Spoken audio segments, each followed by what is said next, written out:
අද කීයක් හම්බුණාද අයියේ? රුපියල් 1000 මල්ලේ. මටත් රුපියල් 1000යි හම්බුනේ. උදේ කාලා දවල් නම් වැඩ කරන තැනින් කාම හම්බුණා. රෑ කෑවට පස්සේ ඊයේ හල්ලිය ඔක්කොම ඉවරයි. අපි කොහොමද මල්ලි තාත්තට මූණ දෙන්නේ? අපි මාර මෝඩ වැඩක් නේ අයියේ කරගත්තේ. තාත්තේ තාත්තේ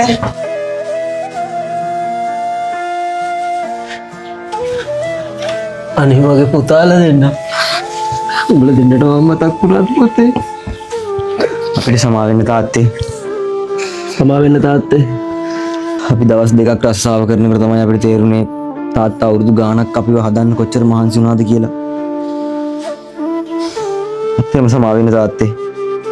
තාත්තට බැනපු දේවල්, තාත්තට කියපු දේවල්, තාත්තට කියපු කතා, තාත්තා ගයක් ගානේ ගිහිල්ලා සපත්තු හදලා ඒ වගේ අපිට කන්න බොන්න ගෙනල්ලා දුන්නා. සමා වෙන්න තාත්තේ.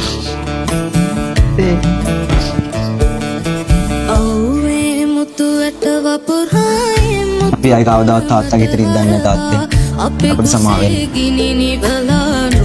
එන්න ගෙට.